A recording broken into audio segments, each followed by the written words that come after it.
Hello, hello, and welcome to Temple of the False Pod, where our decks are not optimized, but our plays sure as heck are fun. I'm Andy. I'm Bruce. And we are your hosts for this evening.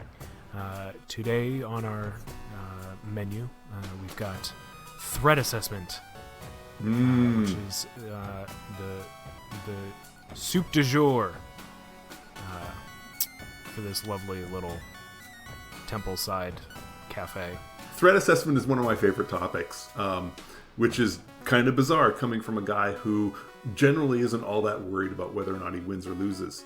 I like the topic just because I feel like I can always improve, and I feel like there are a lot of people around me who either don't do any threat assessment at all or are bad at it, which quite often is even worse than not doing any threat assessment. So what I wanted to talk about was a basic trifecta of threat assessment.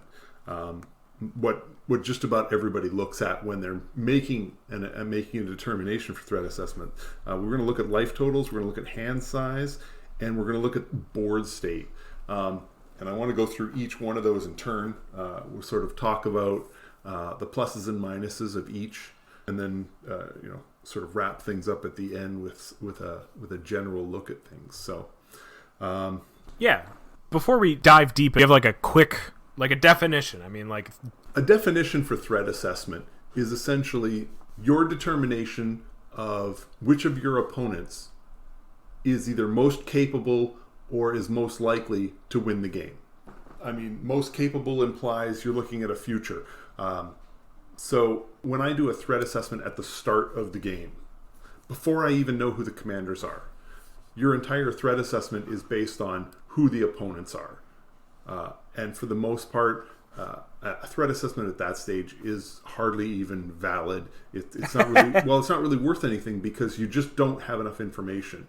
But if you're going to base it on just that, well, then I'm going to choose the opponent that I know is the most capable Magic player, because they're the ones who are most likely to take the best advantage of whatever situation comes up and play it out that way.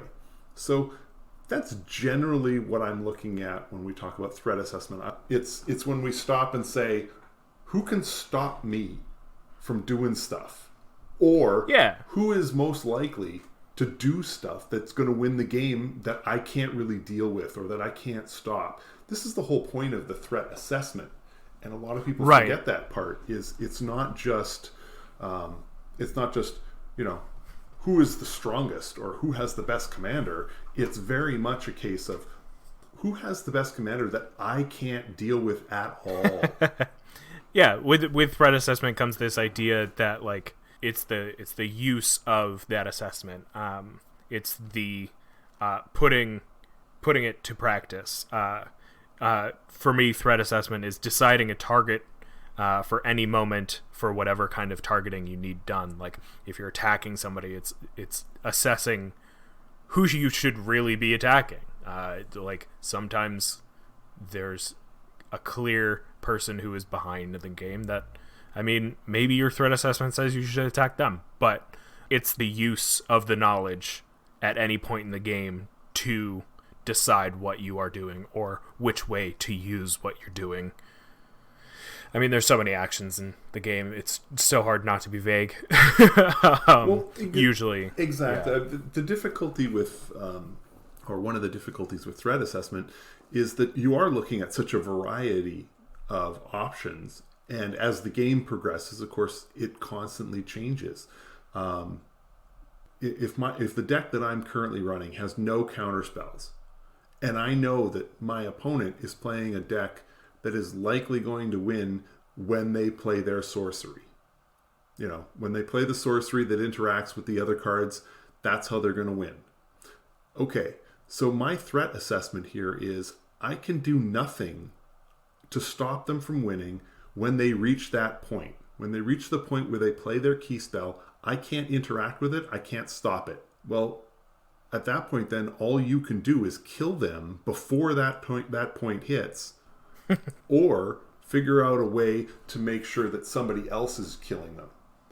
Yeah. Okay, So that's your threat assessment. But how you determine how you assess the threat it varies from from situation to situation. Yeah, because I mean, like you were saying, it's more than just recognizing the threat. It's putting it to action. It's like either minimizing the threat yourself or getting somebody else to do it for you. Well, right. I think it's a just as a big of part of threat assessment is following through than just recognizing it, I guess. Right. And it can be something as minor as I have a board state and I have 20 2/2 zombies. One of our opponents has 3 2/2 flyers. So based on just that, you would say the threat assessment is that I am the bigger threat. Yeah. So for Andy, I am the bigger threat. Okay.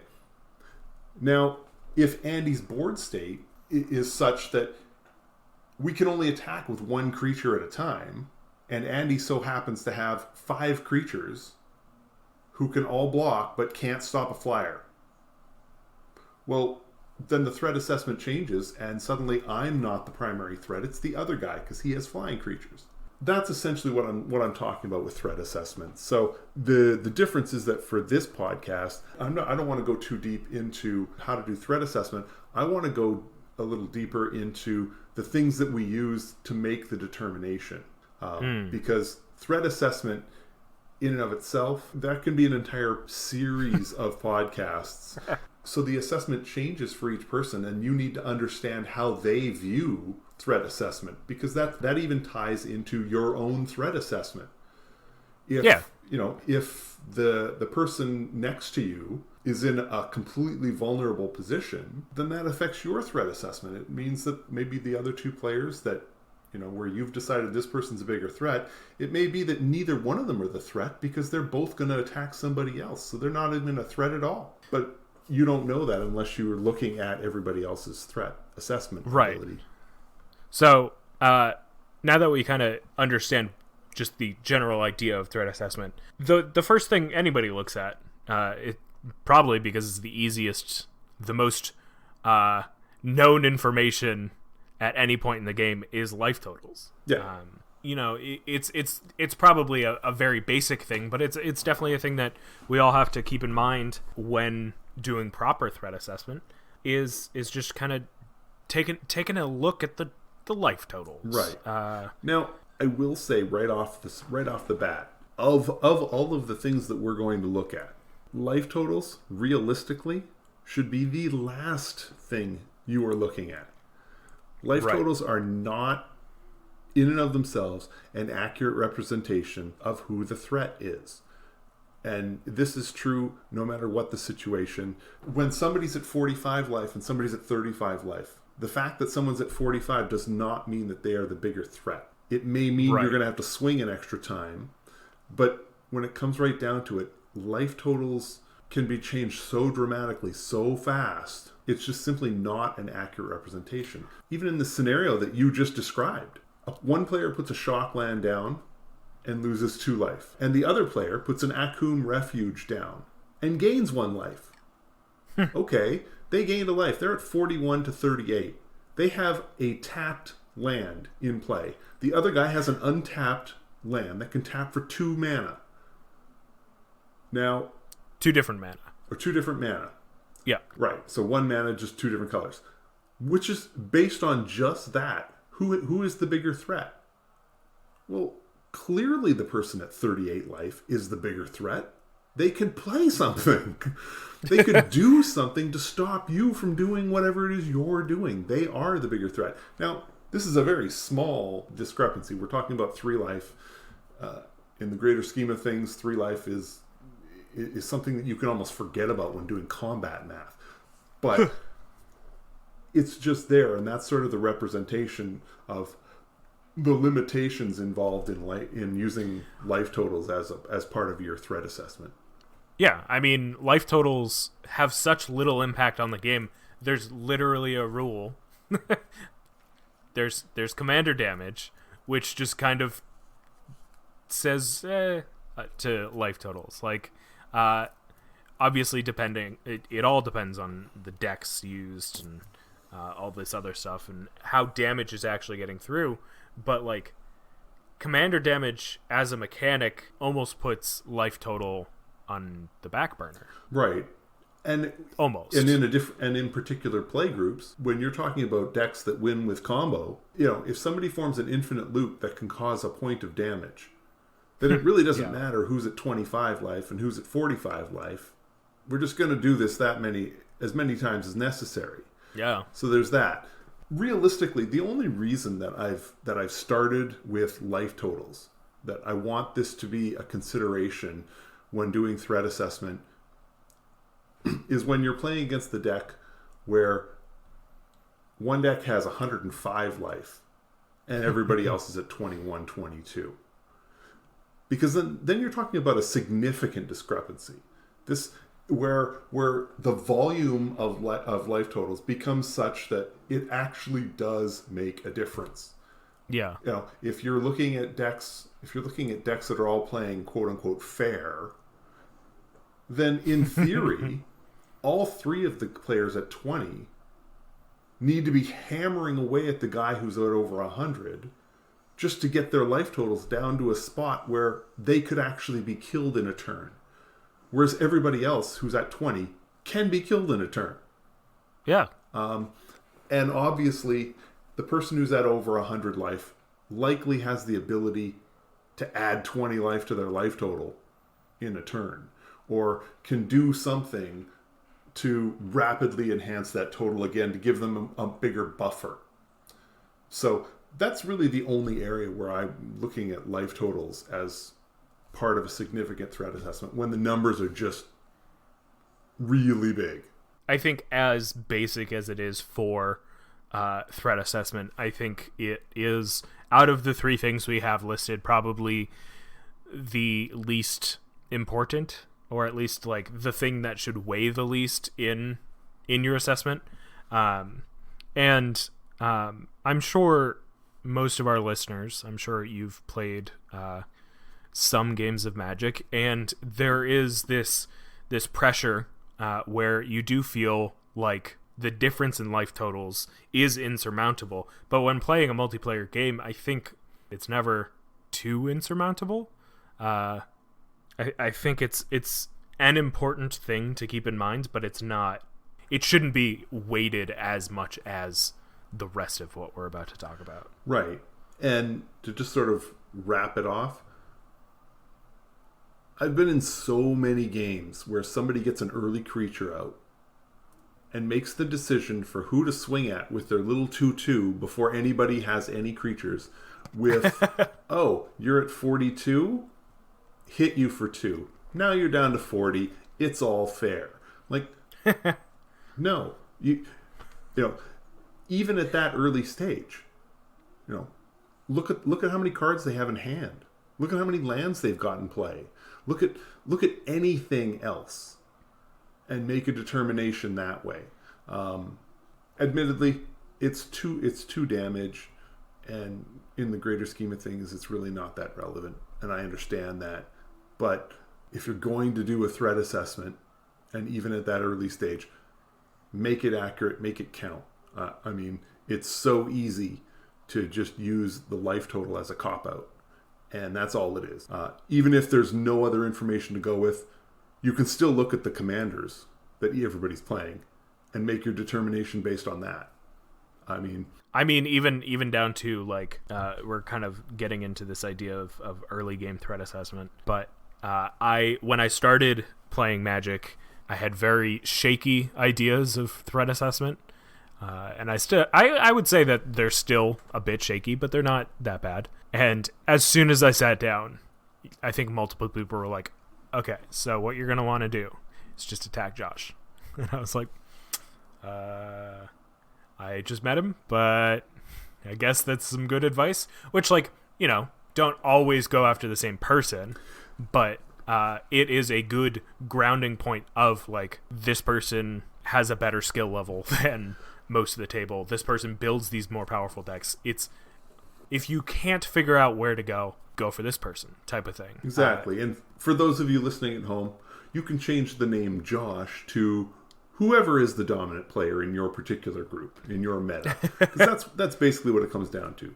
Josh is a better deck builder. He's a better player. He's generally the best player in the bunch, and will usually, and is the one most likely to be able to come out with the win. So, if you can get your pot shots in early. So, the next topic, or the next part of threat assessment that I wanted to talk about was hand size. They're about that big. There you go. Yeah.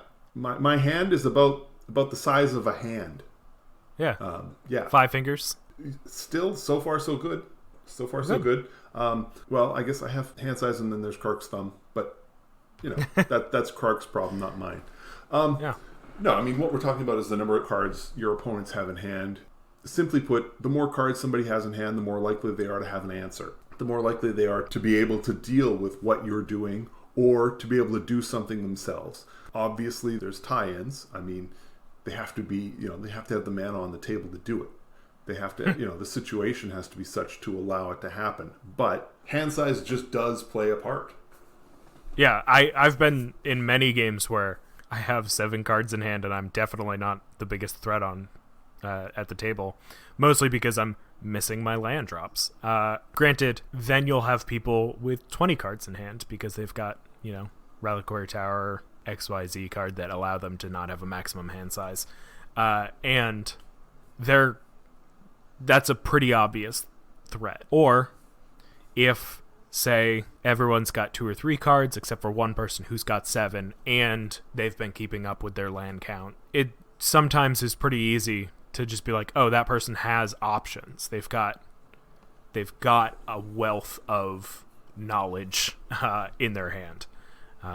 Answers for problems they may encounter. Right. And when I describe it as hand size, I mean, admittedly, that is a bit of a misnomer. It's not just the number of cards in hand, although that can play a big part.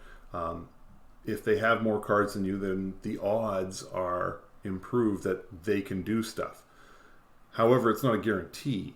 If you're watching a player and every single turn they're dropping a land, well, then it stands to reason that there's a good chance they have a lot of land. In which case, or the other cards in their hand are the ones they're relying on, and suddenly, somebody who has 6 cards in hand, if you're thinking that they've got 3 lands in there, then realistically they only have 3 cards that could be threats, and suddenly that your assessment of their threat based on hand size has to change. What I'm basically talking about, though, is card quality. So if we're in the late game and somebody's holding 7 cards and they don't drop a land, there's a good chance that they don't have any lands in their hand. Most people will continue to put down lands no matter how many lands they have in play. There are a lot of players who choose not to run any kind of poker face, and when they pull that card off the top, you just have to look at their face to see what they drew, because they're telling you without ever even showing you the card. If they're giving you a disgusted look, or they just peel it off the top and then just immediately just drop it, well, they drew a land, they dropped it because you know it. But it means that their card, the threats they're holding in hand, aren't threats at all, because they were desperate for something to come off the top of that deck. Yeah, I mean, sometimes you got to play that pity play, though. Sometimes you just got to really play it up with how awful your luck is. But also, side note, if you don't have any cards in hand and you draw a land, don't put it down. Chances are you have plenty of land out. And if your only card in hand is a land, just fake it. Just wait. Somebody will almost definitely think that it's not a land. You will find that there are some players who will do that. They tend to be either better players or players who've been playing a little longer and have just sort of at some point figured it out. People who are running decks, who've been playing these decks for a long time, and they know roughly, oh, okay, once I get to this point with my land, playing another one is still better, but it's diminishing returns. And at some point, you stop and say, you know what? It's better to hold it in hand and have them think it's something else than to play it out and prove to them that you have nothing. So it's sort of, that's sort of where we're at. The other part, obviously, is with the deck itself. If you played the opponent often enough, perhaps them holding 7 cards in their hand still offers no card quality, because you know that the deck itself is just, it's underpowered. I can hold 7 cards in hand, but if I'm playing a Buzzbark deck that's really a 4 out of 10 against a bunch of 8 or 9 out of 10 decks, then who really cares how many cards Bruce is holding? His deck is garbage. So, well, so like that kind of also brings me into this idea that within hand size, there's also these 2 subgroups where it's how those decks play, in terms of the fact that graveyard recursion, if your opponent's deck has a lot of graveyard recursion, their hand size is much bigger because they're also including their graveyard. Same with tutors. If you know a player at your tables playing with a lot of tutors, that means their whole deck is essentially in their hand, because they have access to these cards that they're not currently seeing, but they can get at any point. Even after they've played the tutor. Just remember, they went and got the card that they absolutely believe they need. So if you're about to do something and they tutor, well, then there's a real good chance they're tutoring for something to stop you from doing what you're doing. Now, maybe your best play is to continue forward and have them stop you, and you've burned away their counter. Maybe your best play is to wait, let the next schmuck play his spell, and then they'll use that to counter that. But either way, whether you know they've got the tutor in hand or you know they've got the card they were looking for, it's all about card quality. And at that point, your threat assessment of their hand, could be it's a hand expanded. Yeah, that hand it might only be 2 cards big, but one of them is the absolute card they wanted. And you know that. You know they're holding it. So keep that in mind when you're running your assessment. So. I mean, it's why decks like Muldrotha are so hard to, like, I've been trying to dumb down my Muldrotha deck, but it's so hard to, because it just has the inherent value of your hand size is extremely large, because it's everything in your hand and more. Right. With Muldrotha, your hand size is essentially added to by the size of your graveyard. Right. Again, that is something that you have to keep in mind. It's not just hand size. It's not just the hand quality. Now you're looking at accessibility, which essentially is what we're talking about when I say hand size. The hand size is more a case of what can you do on a most basic level. What you can do is what you're holding in your hand. That's what you can do. But when you start looking at decks like Muldrotha, other graveyard recursion decks, decks that have access to the first, to the top card of your library, well, those are all essentially additional cards in your hand. And these are all things you need to be considering when you're measuring your threat assessment against your opponents, even on the most basic level. An obvious one is when you're getting close to the mid game and you've got one opponent who is out in front, and they're there because they've played the creatures, they've played their spells, they've hit their land drops, they've done everything, they're curving out great, they're at top speed, they've got stuff on the board, they look like the game is really working for them. And then there's the other guy who has also hit their land drops, they've got 1 or 2 creatures out there, and a mitt full of cards. Okay, so you've got one guy who's got 7 cards, the other guy now has none, because he's used them all. So again, who's the bigger threat? You cannot ignore hand size when you're making this threat assessment. Now, obviously you can't ignore the board state either, and we're going to get to that in a minute. But to ignore the idea that this guy has been dropping a land every single turn and now has a handful of cards. Maybe he's just got a lot of land, but practically speaking, he probably has a lot of expensive spells. Or perhaps that player is sandbagging and is just sort of sitting on things, knowing that they can stop this other player long enough to do it.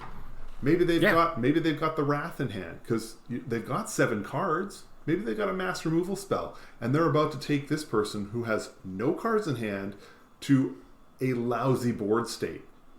In which case, your threat assessment when you're looking at these two opponents and what you have on the board, you've got to be saying to yourself, it certainly looks like this person is the bigger threat, and you're not necessarily looking at the person who has all of the stuff on the battlefield. Yeah, I'm excited to use these skills that we're always talking about, because I'm the person who's got 10 creatures out and no cards in hand. That's me. Granted, it's probably not the brightest idea, but sometimes it's fun. Well, exactly, and I'm not suggesting your threat assessment should be the be-all and end-all in how you play. There are plenty of times when I've looked at the board and said, ooh, this is not the correct play. And did it anyway because, man, that was so awesome. I mean, when I had a chance to play Doubling Season and Primal Vigor in a single turn with Buzzbark, I'm like, okay, practically speaking, this is a mistake. I just had to look at the threat assessment. I assessed the situation, realized that I would be the primary target, and at least one of those doublers was going to be gone before my next turn. Or something would happen that it would make it impossible for me to play Buzzbark, or worthless to play Buzzbark. And I was correct. But I did it anyway, because, hey, that's just awesome. This isn't us saying that I expect that you will do your threat assessment and say, okay, now I must do this based on my threat assessment. More importantly, I want you to be aware of what is likely going to happen if you do that big play. That's really what we're looking at here. I hate to see somebody do the fun play and not even realize that they've just walked themselves right into the trap. If you're going to walk into the trap to do a fun play, then I want you to know that, this is going to be so much fun. I know it's really going to suck when that trap snaps shut on my leg. And it's going to. But man, it's going to be so awesome otherwise. At least you knew what you were getting yourself into. And I think, to me, that makes making the big play far less painful. If you know what to expect, or what you've got a significant expectation of how the table's going to respond, well, then it is what it is. And you just, you run with it, hope for the best. Maybe you're lucky, maybe your threat assessment was incorrect. Maybe it turns out that, in spite of all the cards and all the mana, they just didn't have it. Great. But otherwise, just be aware of what you're walking yourself into. I agree. I don't think either of us are trying to say that. There's a big difference between a good player who's trying to have fun and somebody who's just trying to just always do the optimal play. They're not mutually exclusive. But also, sometimes doing the dumb play is the fun play. Or not even necessarily dumb. Knowing what you're getting yourself into will save you a lot of hassle, for one. I guess I'm just trying to say, we're not trying to tell you how to play the game. We want you to enjoy the game more, and to do that, sometimes looking around at these things and assessing threat makes for generally possibly bigger and better plays. Well, threat assessment isn't just a case of, is this going to put me in the hole? Threat assessment is also a case of, okay, I know that I want to do this big monster play, but I'm 2 steps away from that. What is the best way to get me to the point where I can do that big explosive play? And even then, what's the best way to get me to that big explosive play where it then doesn't mean that I am then the target? Like I said, I played Doubling Season and Primal Vigor. Maybe the better play would have been to play neither and waited, because it could very well have turned out somebody else does something else. And so then on my turn, when I do play that, I'm seen as the savior as opposed to the threat. So it's, this is sort of how you want to treat your threat assessment. It's, decide what you want from the game and work your threat assessment accordingly. So, yeah. And I think the common thread throughout this whole conversation has been this idea of looking first and foremost at the board state. But before we get there, let's go to our thematically appropriate sponsor.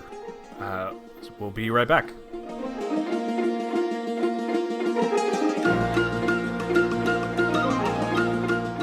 This episode of Temple of the False Pod is brought to you by Council's Judgment. Come to the table, we'll tell you who is guilty.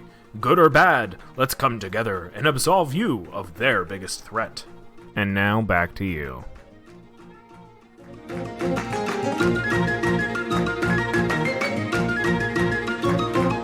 Yeah, so as we start to not necessarily wrap up, what am I saying? As we start to come into the final turn of this beautiful marathon, we are now starting to discuss the common theme throughout this whole episode, which has been board state. It's hard to ignore the effect board states have on your threat assessment, on your particular I was going to say assessment of somebody's threat. I mean, that's what threat assessment is, but right. My third grade English teacher would frown on me using the word in the definition.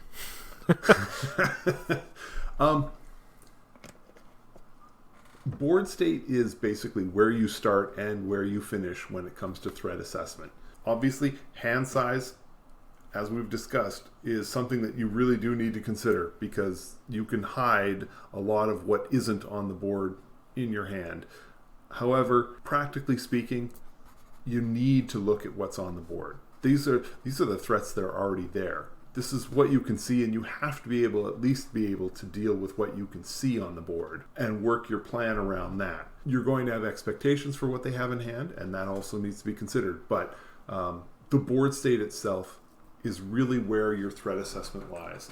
And in particular, what's really important about the board state is, to me, this is an area where you and the other players on the board can see things differently. When you're talking about life totals, if Andy has a life total that's 55 and the rest of us are at 20, we're all working with the same data, and it's the same threat.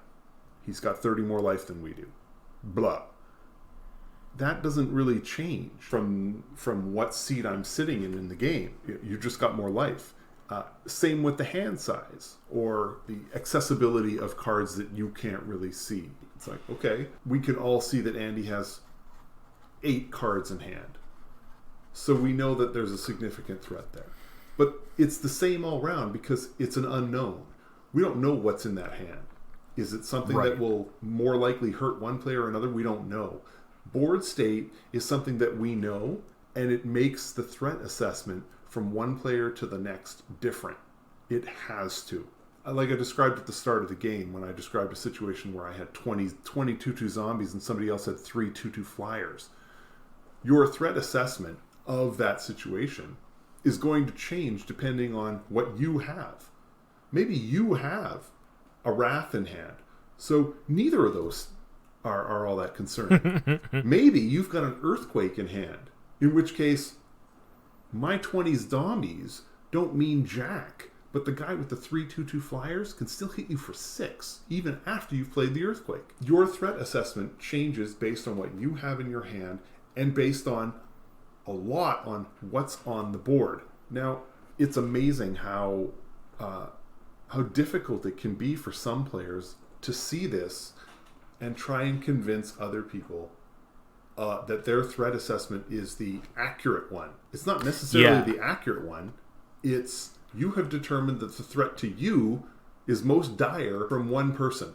The guy sitting next to you can be looking at the same board state and know that it's just not as dangerous for them. I mean, not only that, like it's they could have answers. Like I've played so many games on Arena where 3 turns in, somebody just like goes, "Good game," because like they think they've won, and it's like, but I've got these cards, I could counter you. What do you? And I've actually had to stop playing Arena for a while. I haven't played in a couple months just because I'm just like getting so frustrated with like this idea that because you can see your hand, you think you have perfect information, and the fact that nobody else can see your hand makes it better for you, but know that you can't see their hand. I think that's it's like an out of sight, out of mind thing, at least for me, where it's like I have to remember that my opponents could have answers to my threats, but they also don't know what's in my hand. Right. comes down to this idea of they don't know what they don't know, which, like, yeah, that's pretty straightforward. But the more you dig into it, it's like they can assume all they want about your handful of 6 lands and, you know, a 2/2 Humbled Effector. But the way they see it, it could be, you know, a lightning bolt, a counterspell, 2 lands, and whatever. Like, the unknown information is both good for you and bad for you. And going into a board state assessment, it's easy to look at a table of, say, 3/4/4s without trample, or 12 1/1s, which it's the same amount of power, but what am I saying? Well, what you're saying is that can produce a different type of threat, right? Depending on your personal board state. You know, if you've got propaganda, then the guy with 12 1/1s who's going to have to pay 2 mana for each one of those 1/1s to swing in, suddenly 12 1/1s are a much less threat to you than the 3/4/4s or the 4/3/3s, or however you want to set that up. Now, yeah, if the guy who has 12 1/1s also happens to be playing green and has enough mana for Craterhoof Behemoth, then maybe you want to reconsider your threat assessment. In any event, I mean, that's the balance of board state versus cards in hand, and working that out, and the likelihood of that they would have some way to make that worse than the other guy. The other part is just trying to be aware of how others are doing their threat assessment. If I'm a Rakdos deck and I look at the guy, say, with the propaganda, well, the propaganda is a problem for me because I don't want to pay the 2 mana to have all my creatures attack. And in the same breath, I don't have a lot of ways to actually get rid of the enchantment. Black and red don't do that very well. You're gonna be stretching to find ways to get rid of it. Well, that's my threat assessment.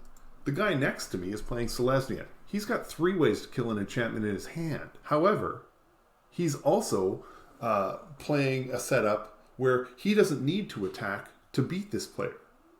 Whether it's whether he's doing some kind of a loop or setting something up. However it is, he doesn't need to attack. So his assessment is that this person's not a threat at all, and the propaganda certainly is no threat. So you've got 2 different people who are looking at the same board state and have come to very different conclusions as far as the threat assessment. You, like me, as the Rakdos player, needs to understand that the Selesnya player doesn't see this guy as a threat at all. So you have to either figure out a way to make him see that this is a threat, or figure out another way to encourage him to use one of his ways to get rid of enchantments. The blunt way is, well, just so you know, I can't attack him because of the propaganda.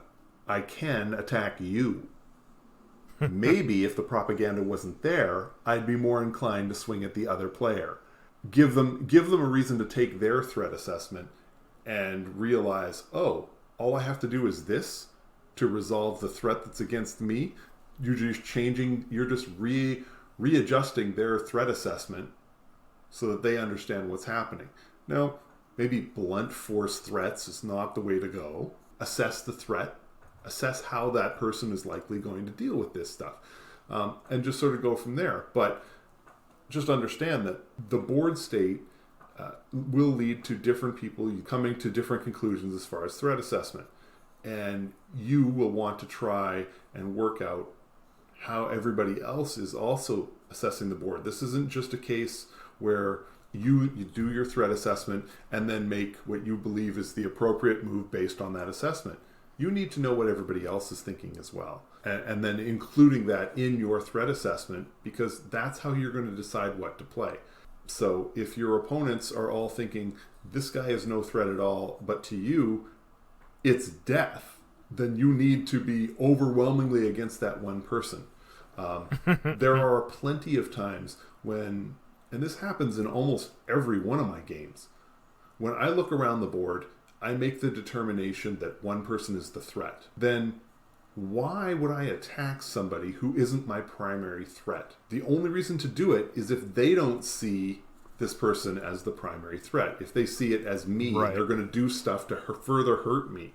It's like, okay, But that's where it needs to change. You either need to convince them that this person is a threat to them, not just you, or you need to readjust how you're acting. In my case, I just consistently go with the idea that why am I doing this person's work for them? Yeah. So I think too, with that, like, there's this idea, I mean, with it being generally a 4-player game, there's levels of threat assessment. Not only is threat assessment always changing with each action, but there's levels of threat assessment where it's like, if you are not the biggest threat, you want to know who's the biggest threat and who's the next biggest threat. I think this is one of the first things that you ever taught me while playing a 4-player game, is like, if you kill the person who is in the lead and you are the next biggest threat, then everybody's coming after you. So it's this secondary game, I guess, of like, all right, I gotta figure out once this threat is dealt with, what's the next threat? And sometimes not necessarily getting a head start on it, but sometimes like recognizing that can help the politics of certain rounds go more your way, or knowing if you're, in dead last, using the politics of that. I mean, knowing who's the least threat is also threat assessment. If you're in dead last, using that to your advantage to get ahead later in the game, it always pulls out those surprising wins of like, oh my god, that person was doing nothing all game, and then everybody took everybody else out, and you're left with a person at, 20 life and a few creatures and a person who just took out the second person with like a handful of life, and all their creatures are tapped. So it's like, if other people aren't doing their threat assessment, or if you're just doing better threat assessment, then using it to your advantage to then get things to go your way sometimes has... I feel like that was so vague. No, it wasn't. Just because essentially what you're saying is you have to reassess your threat assessment all the time. Yes. All the time. At the start of an opponent's turn, you've made your threat assessment. You've made a decision as far as who's the primary, who's secondary. You've looked at your board state. You've looked at other people's board states. You've determined who you believe they should see as the primary threat. Maybe stuff in their hand has them making a different decision, but you've made your determinations. As soon as that person starts to do something, if they get to the point where they draw a card, move through their first main phase without doing anything. Well, hang on. Stop right there. Your threat assessment now needs to change, because it means that it's likely they didn't, whatever they're planning to do, it's something that they feel better doing after combat. Are they going to be putting +1/+1 counters on creatures? Well, they probably would have done that before combat. So they're at least not doing it at sorcery speed.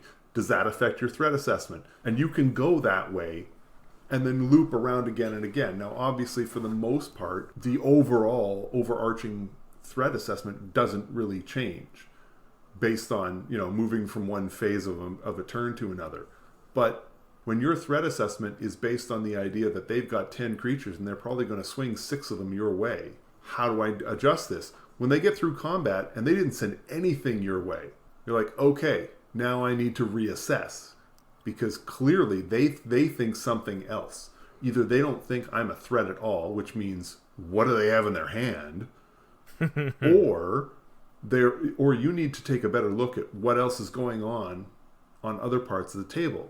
Maybe you made your assessments with the assumption that somebody had something in hand, but that move strongly suggests that they don't, and they're looking for help from you to do something. It's a constant reassessment of what's going on, and if you're not always doing that, then you are behind, and you're throwing away an opportunity to get the edge. Yeah, it's funny because to kind of wrap it up for me at least, going off of that same idea, that just reminded me of a story where it was you, me, and a couple other people playing, and I had 2 lands in hand.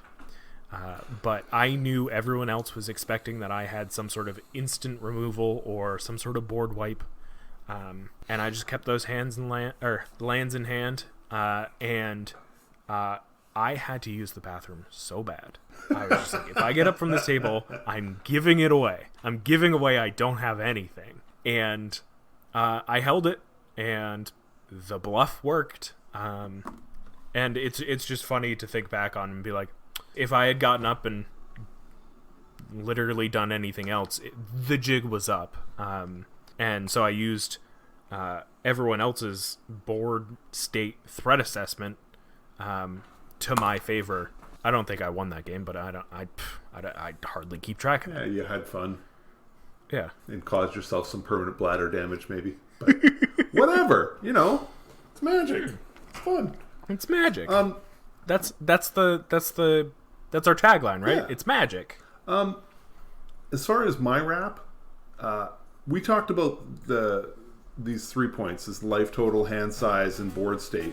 Obviously, with threat assessment, you need to measure all 3 of them. You need to give them proper weight. You also need to look at other things. Look at how people are behaving. Look at everything. Virtually everything can play into that. I just wanted to talk about 3 of what I think are some of the more basic parts of threat assessment, and I wanted to sort of discuss that with everyone and just give everyone a reminder that even for people like myself who are playing this game, not necessarily to win, but to do big plays and have fun with their friends, threat assessment for me is fun, and it also allows me to create situations where the big plays can happen. The wow moments are more likely to happen because I've done a threat assessment and said, I think getting from A to Z, the best path to get there is to go through this big winding loop. And that winding loop is based on my threat assessment. So I think I get to do more big, crazy shenanigans than I would if I was just simply blundering along looking to play those big shenanigans because you really do need to set them up. In any event, that's threat assessment. The big TA.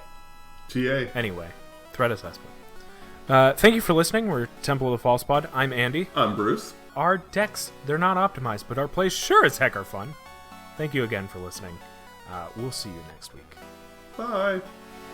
Bye.